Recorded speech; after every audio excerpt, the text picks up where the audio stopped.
Salut à tous, c'est 722 et aujourd'hui, Raspberry Pi. Donc, qu'est-ce qu'un Raspberry Pi? Donc, peut-être que vous avez déjà entendu ce nom-là dans les dernières années parce que c'est quelque chose qui est devenu très populaire depuis que ça a été créé. Donc, ceci est justement le tout premier Raspberry Pi. Sans le case, ça ressemble à ça. Donc, c'est un petit ordinateur qui souvent va tourner sur un processeur ARM, mais pas toujours. Donc, parfois, il y en a qui tournent sur des processeurs RISC-V, il y en a qui tournent sur des processeurs x86. Peu importe. Donc souvent c'est ça, on va dire c'est un ordinateur qui va être la taille peut-être d'une carte de crédit environ, qui va être faite pour utiliser pas beaucoup d'électricité, puis qui va normalement tourner sous Linux. C'est des ordinateurs qui à une époque étaient vraiment pas chers, donc ceux-là comme j'ai dit c'est le premier Raspberry Pi. On le reconnaît par le fait qu'il y a une sortie composée directement.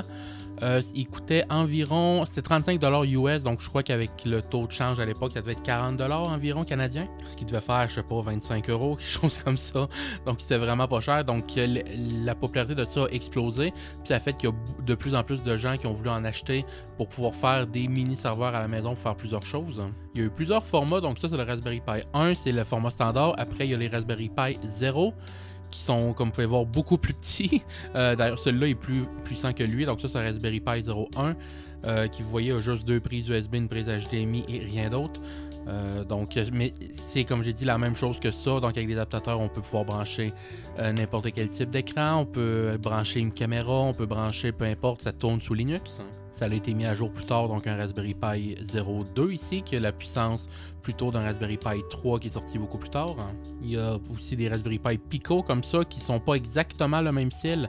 Ça, dans le fond, c'est des microcontrôleurs qui sont plus faits pour pouvoir faire tourner, par exemple, c'est quelque chose qui peut remplacer un autre composant. Donc, par exemple, j'ai déjà utilisé ça pour pouvoir pucer une GameCube. Donc, ça remplace la puce. Je veux avoir des projets comme ça. Donc, CPAC 2040, qui est un projet libre. Dans le fond, on fait juste souder un Raspberry Pi comme ça ici. Puis un qui est plat, là, pas avec les pins.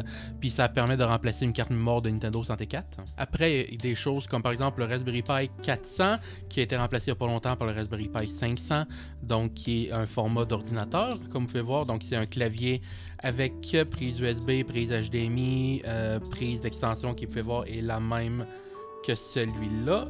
Et le Raspberry Pi 1 avait une version un peu plus vieille de ce port-là, mais c'est basiquement la même chose. Donc c'est une prise, on peut brancher à peu près, on peut brancher une tonne de trucs dessus. Donc celui-là, comme j'ai dit, USB, pour Power, Ethernet, ce genre de choses-là. Mais en interne, ça va être la même chose que vous allez retrouver dans ce format-là. Et évidemment, il y a aussi beaucoup de clones comme ça. Par exemple, c'est le Potato, donc oui, il s'appelle le Patate. Pourquoi pas. Comme vous pouvez voir, c'est, je crois, fait par la compagnie c'est marqué Libre Computer. Ok, donc ça, dans le fond, le côté Raspberry Pi, ils sont rendus à la 5e génération. Ça se met entre la puissance d'un 3 et d'un 4. Ça, c'est un Orange Pi 03 que vous allez voir dans une vidéo suivante. Donc, qui pareil, donc c'est aussi des choses qui tournent sous Linux. La différence, évidemment, c'est qu'il n'y a pas le support de Raspberry Pi. Donc, tout ça, c'est beau. Le problème, c'est que Raspberry Pi, c'est relativement cher de nos jours. Si on regarde un peu ici, par exemple, le Raspberry Pi 5 2G, qui est la version de base de Raspberry Pi 5, donc le modèle actuel, est à 71$. Ce qui est quand même pas extrêmement cher non plus, mais quand même pas donné. Et le Raspberry Pi 4 coûte 63$ environ, qui pour la plupart des projets est encore amplement suffisant. Le problème de tout ça, c'est qu'évidemment, ça vient DIY, donc il n'y a absolument rien. Donc vous voyez que le Raspberry Pi en tant que tel, c'est juste l'ordinateur point. Donc il faut que vous rajoutiez évidemment un écran, pas une surprise là-dessus. Il faut racheter une carte SD, donc pour lui, ce modèle-là, c'est une carte SD normale. Pour les modèles plus récents, c'est une carte micro SD. Donc, il n'y a pas de disque dur, il n'y a pas de SSD interne, quoi que ce soit. Ça tourne sur une carte SD. Donc, rajoutez ça au prix. Après ça, il faut rajouter le bloc d'alimentation, évidemment. Pour ce genre de choses-là, vous pouvez le brancher directement sur une télé. Pour un 4, pour un 5, ça ne fonctionne plus, ça prend trop d'électricité, donc ça prend un bloc dédié. Après ça, normalement, c'est vendu sans case. Donc, comme vous avez pu le voir pour lui, ça, c'est ça le standard, c'est que vous allez recevoir la carte mère comme ça. Après ça, débrouillez-vous. Il n'y a pas de case avec. Il faut racheter un case, racheter un 15-20$. Vous voyez, dès qu'on commence à tout accumuler, le prix va quand même commencer à être relativement cher.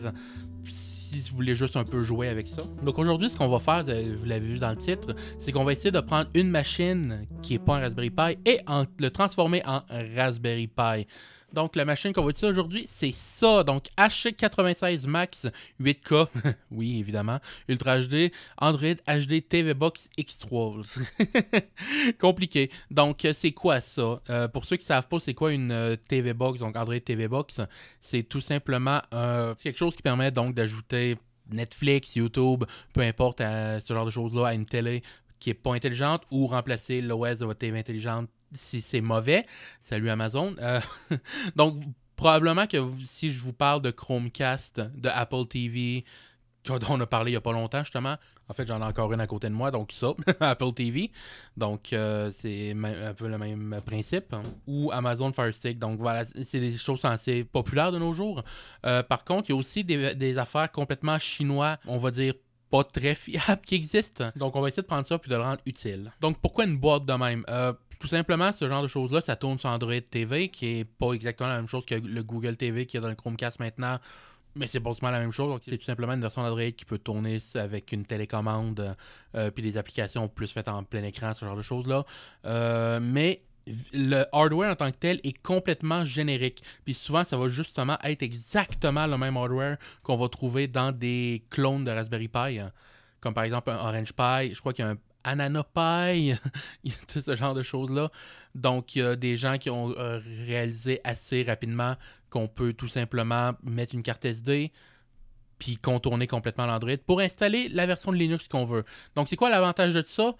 Le prix, donc une boîte comme ça, on va dire que ça va tourner entre 50 et 80 $. Mais par contre, ça vient avec de la mémoire interne, donc pas besoin de carte SD. Ça vient avec le bloc d'alimentation. Souvent, ça va venir avec le câble HDMI si jamais vous ne l'avez pas. Ça va venir avec du Wi-Fi. Parce que, évidemment, je ne l'ai pas dit, mais la plupart des Raspberry Pi n'ont pas de Wi-Fi intégré. Il y a certains modèles qui ne l'ont pas tous. Donc, si on est capable d'installer Linux sur ce genre de machine-là, on est capable d'être beaucoup moins cher qu'un Raspberry Pi à prix équivalent parce que cette machine-là, en théorie, est censée avoir environ la même puissance qu'un Raspberry Pi 4. Donc, pas la dernière génération, mais quelque chose qui est amplement suffisant pour pouvoir faire tourner beaucoup de types de serveurs. Donc, on va l'ouvrir pour voir un peu à quoi elle ressemble. Je ne sais même pas si je vais la connecter pour voir à quoi Android ressemble. Peut-être juste par curiosité. Donc, on a la machine ici qu'on va mettre sur le côté. OK, donc ça s'ouvre comme ça. Donc, ici, on a le bloc d'alimentation qui est malheureusement une prise ronde comme ça en baril au lieu d'être une prise USB. C'est pas étonnant. Bon, au moins, elle vient avec un câble HDMI, comme j'ai dit. Donc, c'est un petit bonus de 2 $, on va dire, quelque chose de genre. Et une télécommande complètement générique qui est pour Android Télé. Pas très intéressant dans ce cas-là. Donc, voilà celui que j'ai, le H96, comme j'ai dit, X3.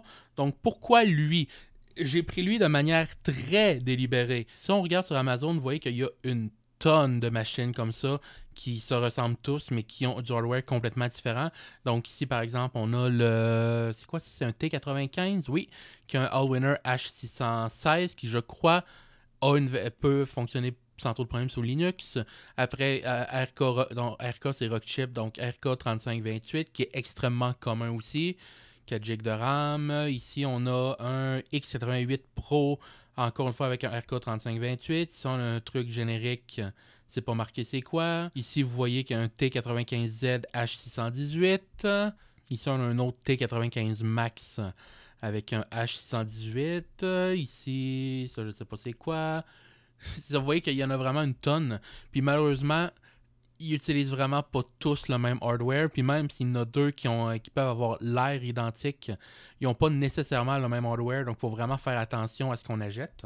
Celui que j'ai acheté en particulier, c'est celui-là qui a un processeur ARM Logic S903X3, qui est apparemment les processeurs les plus faciles à installer Linux dessus. Donc, c'est pour ça que c'est lui que j'ai sélectionné. Mais même si on écrit ça, vous voyez qu'un autre H96 Max, non, celui-là a un A53. Je ne sais pas si c'est fait par qui. Ici, il y en a un qui a le même nom, mais qui est carré. Vous voyez que c'est un RK3318. Ici, vous voyez que S905, ça c'est X3. Donc, ça, c'est le même modèle.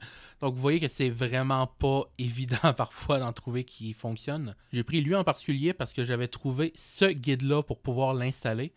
Donc apparemment sur celui-là, la plupart des choses fonctionnent parce qu'il n'y a pas tout qui va fonctionner. Parfois la carte réseau va pas fonctionner, donc il faut utiliser une carte séparée. Parfois le Wi-Fi va pas fonctionner, parfois l'HDMI va pas fonctionner, donc il faut se connecter par réseau, ce genre de choses-là.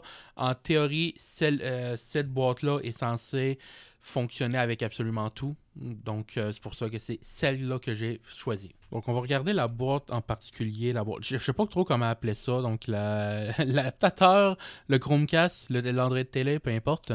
Voir un peu lui en particulier, c'est quoi les ports qu'il y a. Donc, il y a le port carte SD. Donc, c'est ça qu'on va utiliser en théorie pour pouvoir installer le Linux. Le port d'alimentation, le port SPDIF pour le son, le port AV qui est pour des haut-parleurs tout simplement, HDMI, le port Ethernet, 2 ports USB et rien d'autre. Donc on va enlever ceci. Wouhou, ça tourne. Celui-là, il est cute, en rond. Hein? Donc, avant de le formater, j'imagine que je vais me connecter dessus un peu pour voir à quoi l'interface ressemble. J'ai un petit peu peur parce qu'il y a quelques-unes de ces boîtes-là qui ont des malwares dessus. Donc, c'est peut-être pas l'idéal de mettre ces comptes, ce genre de choses-là. Je vais pas mettre de compte, mais je vais au moins essayer de la démarrer et de la connecter sur mon Wi-Fi. Ce modèle-là, en particulier, j'avais cherché un peu, il n'y a pas de l'air d'avoir... C'est surtout le modèle T15 qui ont absolument tout. Tous des malwares. Les autres modèles, ça a l'air d'être beaucoup plus rare. Je vais prendre la chance, mais je le recommande peut-être pas nécessairement. Ça m'a absolument rien demandé, puis ça m'a juste mis directement à cet écran-là. Donc, on va aller faire un petit tour dans les menus. C'est en chinois! C'est en chinois! Est-ce que je peux faire de quoi là-dessus? La télécommande est assez horrible. Je vais pas vous le cacher. Hein. On va juger que ça va être ici. Oui! Donc, si vous aviez des doutes que ça venait de la Chine, je vous les enlève, vos doutes. Ça vient définitivement de la Chine.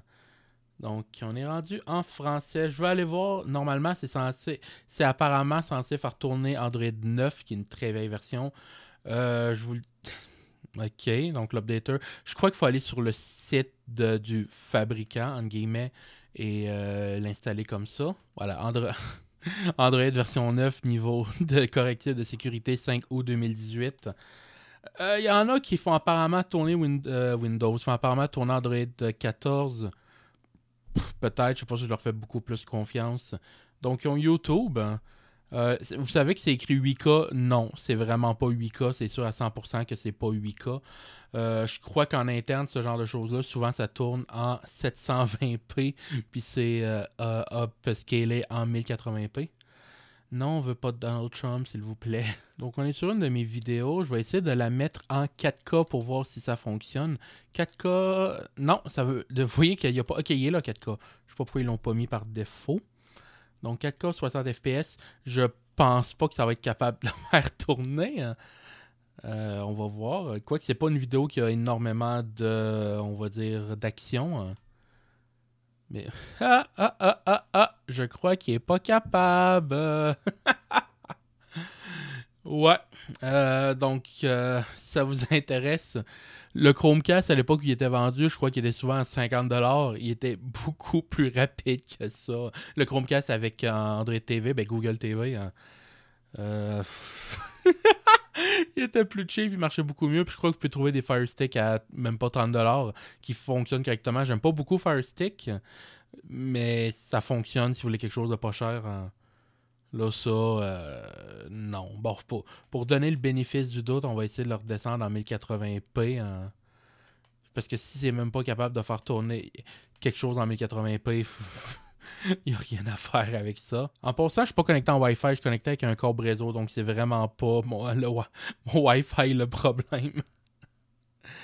Allez, est-ce que tu es capable? Ça a l'air de fonctionner. Par contre, je suis pas certain que c'est extrêmement fluide. Ah, il y a un bouton pour passer en mode souris. Vous voyez qu'il y a une souris qui bouge à l'écran. Faut-il que je rappuie pour l'enlever? Ouais, ok. Est-ce que je peux avancer là où je le bouge un peu? C'est dur à dire. Je crois que c'est pas à sa vitesse correcte. Si on va plus, mettons, dans macOS... Ouais, ok. 1080p, je pense que c'est correct. Là. Le problème, c'est que la carte de capture est juste à 30 FPS.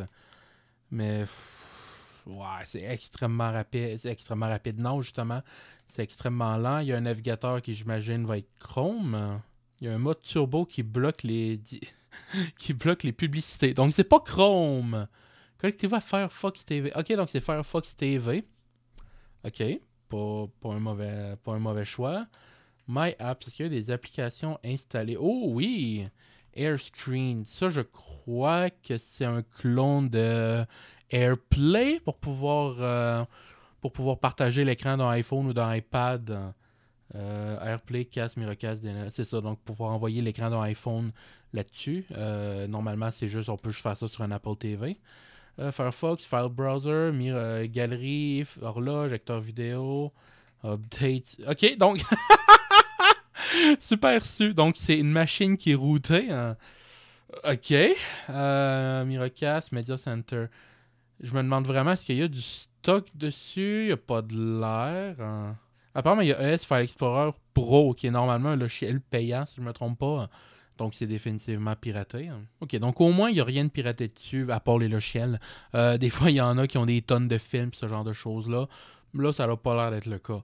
Comme j'ai dit, je ne vais pas aller vraiment plus loin parce que de toute façon, on va se débarrasser de ça parce que je ne fais pas pantoute confiance à la version d'Android qui est installée là-dessus. Hein. Donc, l'OS qu'on va utiliser pour installer là-dessus, c'est quelque chose qui s'appelle Armbian. Donc, il y a une version de Debian qui a été modifiée pour pouvoir tourner sur des processeurs, justement, ARM ou même RISC. Donc, vous voyez qu'il supporte nativement plusieurs types de mini PC clones de Raspberry Pi. Après, il y en a beaucoup qui sont maintenus par la communauté, qui sont donc pas mis à jour par l'équipe Arbian directement, mais plutôt par des fans, des personnes comme vous et moi qui vont juste mettre ça à jour manuellement à chaque fois. Et encore plus loin, il y a les versions non officielles, comme on a ici, où il y en a, vous voyez, il y en a au-dessus de 500, ben, on divisait par deux environ, là, mais voilà, donc mettons 200, 300, où c'est juste pour une tonne de ce genre de machine-là, justement, avec les différents types de processeurs, où ça, c'est juste maintenu par la communauté, mais c'est même pas maintenu, c'est vraiment juste, il y a quelqu'un qui va mettre une image fonctionnelle, puis ils vont la donner. Peut-être que l'image va arrêter de fonctionner dans 2 semaines, ils vont rien promettre, mais normalement, c'est ça. Donc, c'est pas officiellement supporté, mais c'est compatible. Donc, je vais suivre ce guide-là pour pouvoir voir comment faire. Donc, vous voyez que c'est pour celui-là en particulier. Donc, on voit ici les specs que c'est bel et bien le même. Donc, S905X3, ça, c'est pas important. Mémoire 4 Go, j'y crois pas trop. D'après moi, il doit y avoir 2 Go, mais on va voir. Stockage, je crois que j'ai la version 32. Je suis pas certain, on va voir. Donc, il est censé avoir le Bluetooth, il est censé avoir l'Ethernet, il est censé avoir le Wi-Fi, tout ça. On va voir si ça fonctionne. Donc, on a besoin de la machine, un cure-dent, parce que souvent, ce genre de machine-là, il y a un bouton Recovery pour pouvoir forcer à démarrer sur l'USB. Ce bouton-là, normalement, il est caché pour pas qu'on puisse accéder dessus, qu'on puisse appuyer dessus par accident. Ils disent USB, je suis pas mal sûr qu'on peut le faire juste par le port carte SD. On va essayer. Donc voilà, ce qu'ils disent de faire, c'est de télécharger la dernière version qui est compatible avec ce processeur-là. Puis je l'ai déjà fait, je l'ai mis sur une carte SD. Puis là, après ça, ils disent de modifier quelques trucs. Donc, vous pouvez voir ici qu'il y a un paquet de fichiers U-Boot. Ça, dans le fond, c'est le fichier qui va permettre à la machine de démarrer. Il y en a beaucoup parce que vu qu'ils ne peuvent pas savoir exactement c'est quoi les machines que le monde ont, dans le fond, ils vont mettre une tonne de fichiers U-Boot, puis après ça, c'est à la personne directement de prendre celui qui a besoin et de le renommer. Donc apparemment, pour celui-là, ils disent utiliser le fichier pour le x96 Max Plus, qui est juste ici. Donc on va le prendre et on va le renommer en uboot.bin. Et après, ils disent d'ouvrir le fichier environnement. .txt et d'aller modifier une ligne. Dans le fichier, vous voyez qu'il y a la ligne ici FDT qui disent de modifier. Ça, en fait, c'est que ça permet de spécifier à l'OS quel driver, si on veut, quel pilote à charger. C'est un petit peu plus compliqué que ça, mais c'est un peu ça le principe. Donc, par défaut, il essaie de charger celui du 96 Max Plus. Il faut qu'on le modifie pour dire de charger celui du H96 Max X3 point DTB. Ça, c'est pas un point. Donc, c'est modifié. Puis pour vous montrer, c'est dans le dossier DTD, Amlogic. Donc, voilà toutes les machines qui, en théorie, sont supportées par cette image-là en particulier. Donc, tout ça, c'est des machines qui utilisent le même type de processeur. TX9, TB, Vero 4K, GT1, GT1 Ultimate, GXM, Kados Vim 2. Donc, pour ça, il faut juste spécifier exactement lequel qu'on veut. Maintenant que tout ça c'est fait, on va voir s'ils ont raison sur le bouton AV. Donc, j'ai un cure-dent ici. Je fais juste appuyer dedans. Et j'essaye de voir si je sens quelque chose. Je peux voir le bouton, mais je ne suis pas certain de pouvoir le toucher. Ok, oui, parfait, je le sens. Donc, ce qu'ils disent de faire, c'est... Oups! Je vais essayer de ne pas briser le cure-dent dedans. Donc, on va mettre la carte SD dans la machine. Après, il faut appuyer sur le bouton quand elle est déconnectée. J'ai vraiment du mal à trouver le bouton. Donc là, je l'ai. Et on va connecter l'alimentation en maintenant le bouton. Donc, je vais le laisser maintenir jusqu'à ce que, je sais pas, il y ait quelque chose qui apparaisse à part le logo H96 Max. Est-ce qu'il faut que je lâche? Ok, je vais le lâcher quand le logo est là. Voir qu'est-ce que ça va faire. Ok, ça a l'air de redémarrer en boucle. Est-ce que c'est juste parce que je suis resté appuyé trop longtemps? Ok, donc je viens de passer beaucoup trop de temps à essayer de trouver pourquoi ça voulait pas fonctionner. Donc, premièrement, j'avais renommé le U-Boot en .bin, il fallait le faire en .ext. Donc, déjà ça fonctionne pas. Et après, pour le bootloop, je regardais ce qui s'est passé. Puis apparemment, c'est que la compagnie qui fait ça ont sorti un firmware en 2024. Donc, ça fait pas si longtemps non plus. Qui faisait juste bloquer le démarrage des images non signées. Pourquoi ils ont fait ça? C'est un peu tannant. Fait qu'il y a des gens qui ont trouvé comment pouvoir retourner au firmware de 2022 pour pouvoir contourner ça. Donc, c'est les instructions que je viens de faire. Donc, vous pouvez voir que je suis dans une affaire de recovery. Donc, on va faire, je crois, restaurer, sélectionner. Ça va être USB. Non.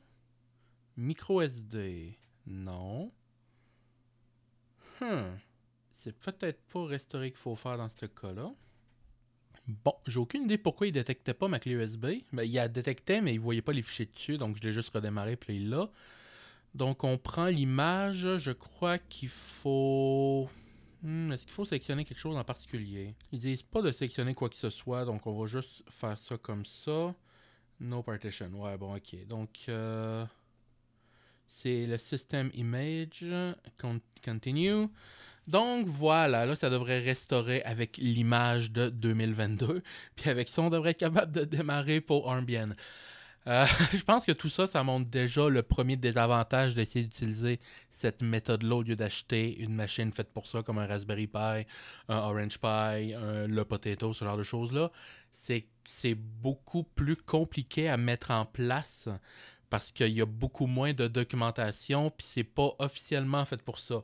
Donc, ils vont pas nous simplifier la tâche comme un Raspberry Pi va faire, où c'est fait pour démarrer une image c'est des images faites spécialement pour Raspberry Pi, mais c'est très facile à faire, tout est documenté, alors que ça fait pas ça. Donc, on va juste essayer de reboot. Je vais retirer la carte SD avec le recovery actuel. Je ne crois pas que ça fasse quoi que ce soit, mais on va quand même l'enlever pour être sûr. Donc là, c'est juste pour être sûr que ça démarre encore sous Android. En théorie, ça devrait démarrer sous une plus vieille version d'Android. Mais c'est ça, là, je veux juste voir que j'ai pas tout corrompu le firmware. Ça a l'air de bootloop. Ok, j'avais pas vu qu'il y avait un cadran sur le devant qui dit qu'est-ce qui se passe avec la machine. Il était au mode boot, puis il fait juste redémarrer en boucle. C'est pas si grave que ça en tant que tel. Tant que le firmware en interne ne bloque pas Armbian, je devrais être correct avec ça. Donc, je vais mettre la carte SD avec Armbian dessus et je vais essayer de redémarrer. Donc, ça n'a pas marché. J'ai pris une autre version de l'image. Donc, j'avais l'image en format IMG.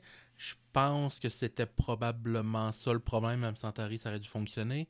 Donc, il y avait une autre image en format zip qui était de toute façon celle qu'il recommandait d'utiliser. Donc, on va voir si celle-là permet de démarrer, parce que même en remettant Ambient, ça ne démarrait pas. Maintenant, on est capable de voir qu'on est sur la version de 2022. Donc, est-ce que je peux vous le montrer? Oui, ici, donc, blablabla, 2022-05-16. Donc, on devrait être correct. Donc, je remets la carte SD. Ça devait être une vidéo courte, ça. C'est raté. Je viens de passer une heure et demie à essayer de le faire fonctionner. Donc, toujours essayer d'appuyer sur le bouton. Le bouton est vraiment pas si facile que ça à trouver. Ok, j'appuie, je connecte. Donc, allez. Est-ce que tu vas fonctionner? Ils disent de le laisser appuyer.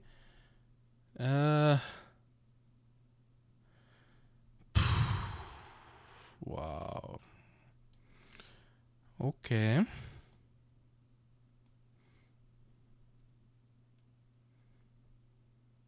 j'ai juste arrêté d'appuyer. Est-ce qu'il fait juste... Quoi? Quoi?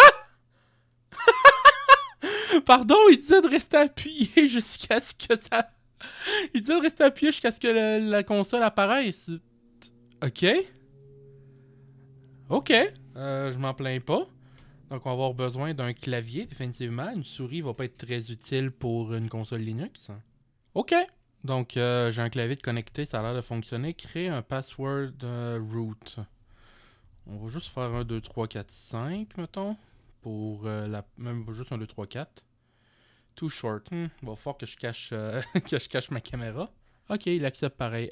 Donc, on va utiliser Bash parce que c'est ce que je connais le mieux. Username, ça va être Cédric. Password. Ok. Écrivez votre vrai nom. Vous n'avez pas d'affaire à le savoir, mais de toute façon, c'est la même chose. Connecter wireless, oui. Est-ce que ça va fonctionner? Est-ce qu'il va détecter la carte Wi-Fi? Oui! J'étais pas sûr, hein? Voilà, on est connecté, puis le Wi-Fi fonctionne. Donc, Wi-Fi fonctionne, HDMI fonctionne, donc ça va bien. Donc là, on est où en ce moment? Ils veulent pas le dire. Donc, où am I? Là, je suis connecté en route, parfait. Normalement, on peut l'installer directement. C'est peut-être RBN install dans ce cas-là. Oui, donc on peut l'installer directement sur la carte, voyons, la mémoire interne. Donc, c'est ça qu'on va faire. Qu'est-ce qu'ils disent? Ok, il faut qu'on dise c'est quoi notre machine. Donc, si je lis bien, c'est le 514, nous. Donc, 514 H76 Max 3. Max X3 normal. Donc, 50. Ok. The U-Boot X96 plus Max is missing a boarding. Ok, ça je comprends. C'est que j'ai renommé le fichier. Je crois que j'aurais dû le copier à la place. Je crois que je peux régler ça directement dans le système d'exploitation. Malheureusement, j'ai pas trouvé une meilleure manière que de juste arracher la carte SD pour le faire sur l'ordinateur puis redémarrer. Donc, toujours 514. Parfait. Donc, on va avoir quel type? On va laisser XTFS. Et on va le laisser faire. Donc, apparemment, ce que j'ai vu dans le menu de Recovery, c'est la mémoire de 64 GB. Je pensais que ça allait être que c'est le 32 que j'avais acheté. Non, c'est le 64. Puis je crois qu'en plus, il y a 4 GB de RAM. Même si, encore une fois, j'y crois moyennement parce qu'il y en a beaucoup qui affichent qui ont 4 GB de RAM. En vrai, il y en a deux. Parce je pense qu'il y a des espèces de tour de passe-passe. Oui, théoriquement, c'est une puce de 4 GB, mais il y a 2 GB qui sont réservés au GPU, donc ça sert à rien. Ou il y a 2 GB qui sont morts, donc ils trouvent à peu près n'importe quoi pour réussir à arnaquer un peu les gens. Mais bon, dans ce cas-là, j'en ai vraiment aucune idée si c'est vraiment 4 GB ou pas. Donc apparemment, on est fini. Donc ils disent de faire power off. On va faire ça, donc ça va l'éteindre. Malheureusement, il n'y a pas de bouton power sur ça. Il n'y en a pas sur la plupart des Raspberry Pi et ce genre de choses-là non plus. Donc, c'est pas si étonnant que ça. J'enlève la carte SD. Donc là, en ce moment, c'est 100% la mémoire interne. Je le reconnecte. Donc, normalement, on devrait quand même voir le menu X96, si je me trompe pas. Ah, ok, je crois que c'est juste la carte de capture qui est un peu longue à trouver le signal. Parfait, donc là on n'est pas sur une carte SD, j'ai pas eu besoin d'appuyer sur le bouton dans le port ou quoi que ce soit. Ça fait juste démarrer. Donc voilà, on a juste un Linux tout à fait standard dans une Android TV.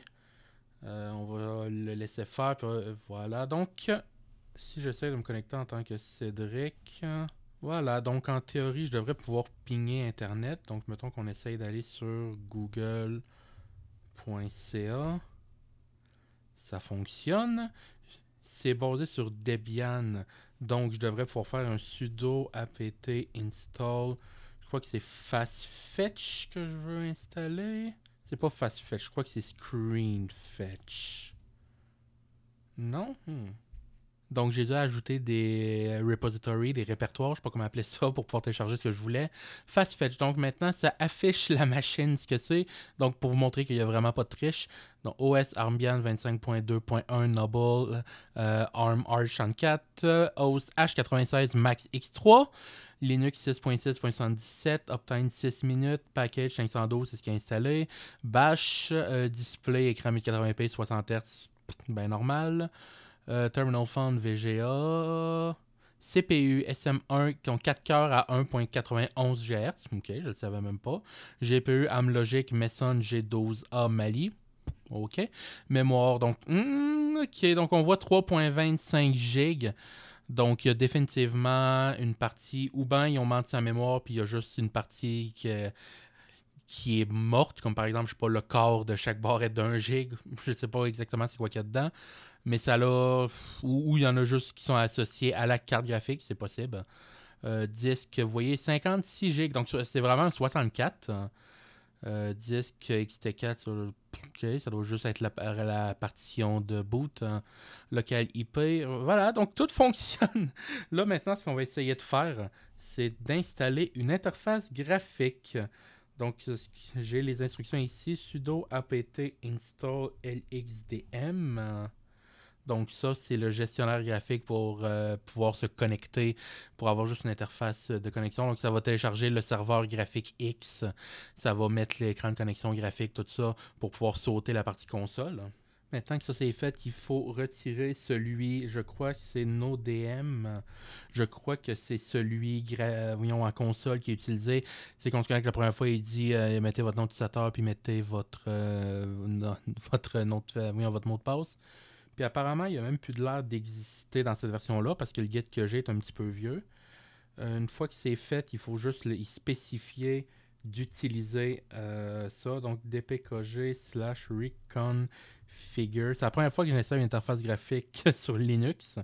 Normalement, je les prends toujours déjà installés. Donc LXDM. C'est fait. Maintenant, il faut installer une interface graphique. Celle que je vais utiliser, c'est une qui s'appelle LXDE, qui est extrêmement légère. C'est bizarre à dire légère, j'ai envie de dire légère, je sais que c'est pas un mot. Donc, parfait, oui. Il y a beaucoup de choix. Il y a XFCE que je préfère un peu normalement, mais est un petit peu plus lourde. Il y a, par exemple, GNOME qui est utilisé normalement, qui est extrêmement plus lourd. Donc, on va pas utiliser ça là-dessus. Donc, on va utiliser LXDM. Donc, il nous le demande déjà lequel on veut utiliser. Donc, apparemment, sur les versions plus récentes, c'est pas NoDM qui est installé. Parce que là, c'est un guide de 2019 que j'ai. Ok, j'ai même pas vu la date.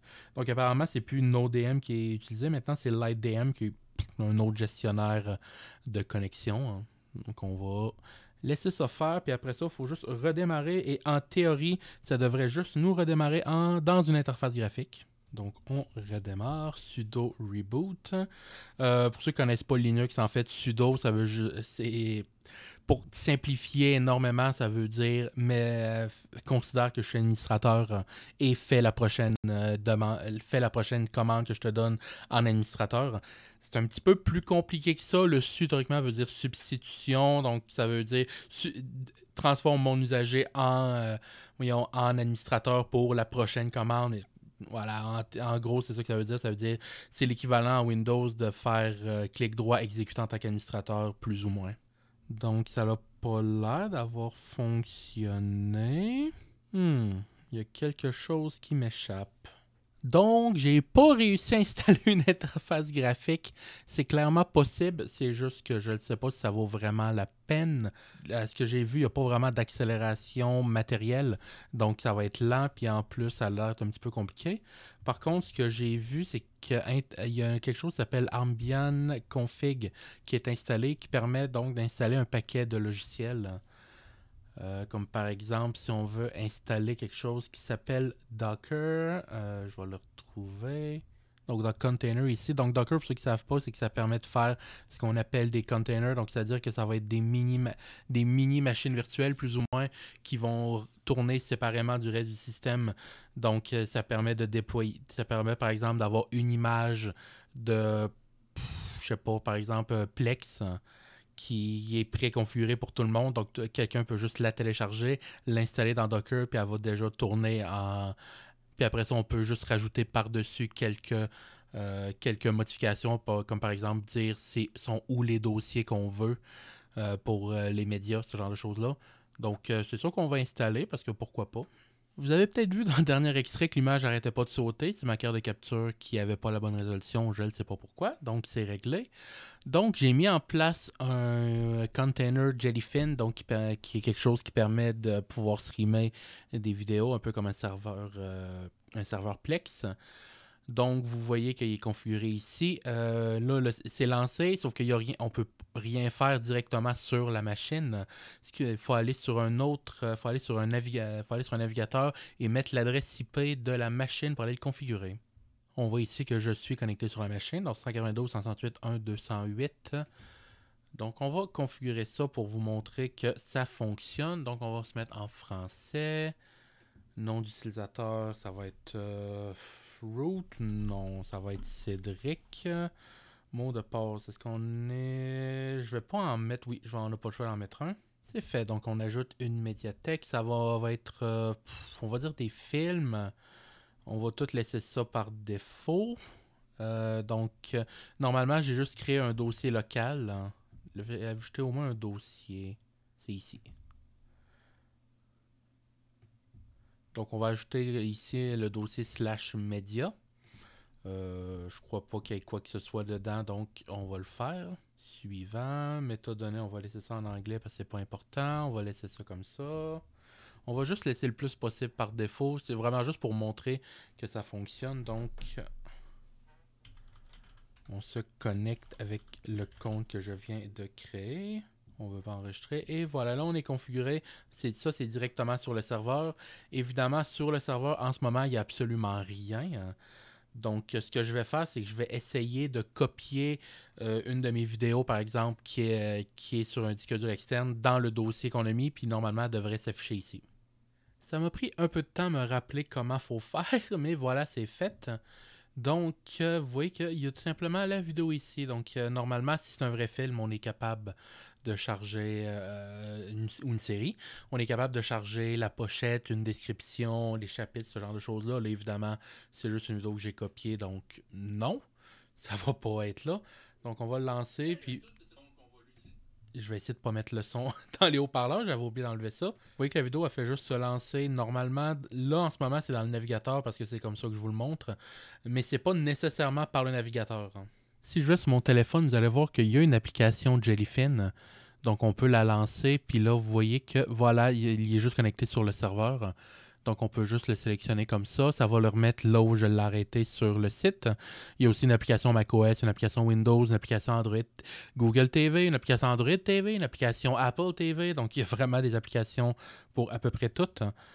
Puis là, normalement, je ne sais pas si le téléphone va être capable parce que là, on arrive dans une des limitations de cette machine-là.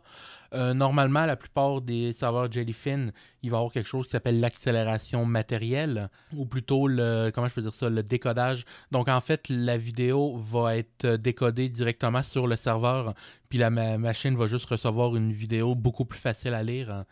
Vous voyez que celle-là a beaucoup plus de mal parce que le GPU là-dedans est malheureusement pas accéléré. Hein. Donc, ça prend quand même une machine qui va être capable de décoder en local. Normalement, on devrait, c'est juste que probablement qu'ils essayent de le lancer en 4K, puis en plus, c'est un format Apple, vu que c'est un format .mov. Donc, c'est peut-être pour ça qu'il y a un peu de misère. Donc mon téléphone veut vraiment pas lire ça. Donc là, c'est vraiment là qu'on voit les limitations. Donc avant de parler de si ça vaut la peine, je ne sais pas si j'ai mentionné le prix plus tôt, mais le prix c'était 75$. Je crois qu'il y avait un modèle à 5$ de moins environ avec 2 GB de RAM. Je trouvais que ça valait la peine de dépenser un peu plus pour le 4 GB de RAM.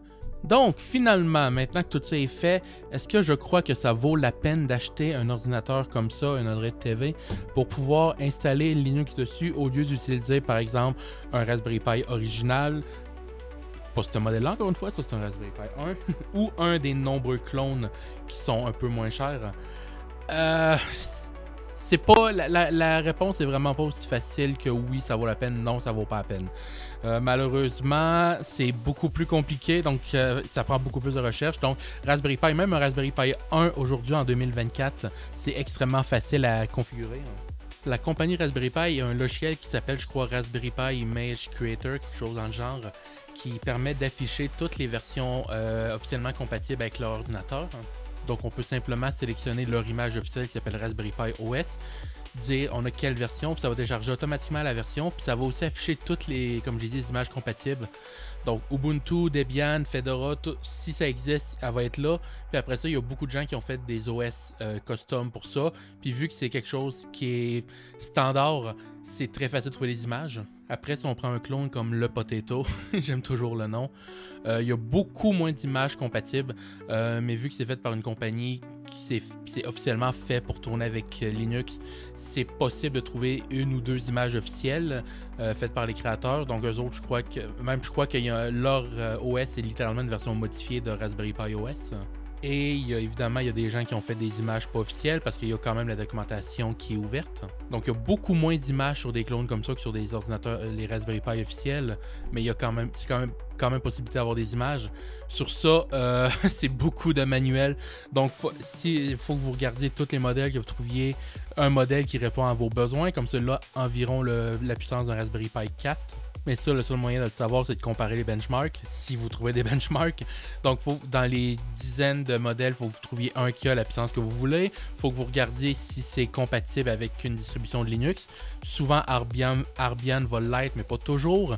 Même si le processeur l'est, il faut que vous vérifiez est-ce que la carte... est-ce que le GPU l'est? Donc peut-être que vous n'allez pas pouvoir utiliser la sortie HDMI. Est-ce que le Wi-Fi l'est si vous en avez besoin? Est-ce que l'Ethernet l'est si vous en avez besoin? Peut-être pas, peut-être faut que vous essayiez une clé USB. Est-ce que l'USB fonctionne? Ça peut être un plus gros problème, ça ne l'est pas. Est-ce qu'on peut l'installer directement sur la machine ou il faut que vous utilisez une carte SD puis vous démarriez tout le temps avec un tournevis ou un cure-dent dans la prise jack pour mettre en mode recovery? Il y a des modèles que c'est ça. Après ça, même si vous trouvez l'image qui a l'air de fonctionner, pas tous les logiciels qui vont nécessairement fonctionner. Donc voilà. C'est possiblement une bonne solution. Parce que je peux pas dire le contraire. Ça, c'est environ le prix d'un Raspberry Pi 4 2 GB. Mais ça vient avec le power supply, de la mémoire intégrée, plus de RAM, donc 4 GB. Donc, c'est sûr que puis un case évidemment. Donc si vous achetez ça théoriquement, si vous êtes vraiment prêt à travailler un peu fort avec ça, vous pouvez probablement sauver 40-50$.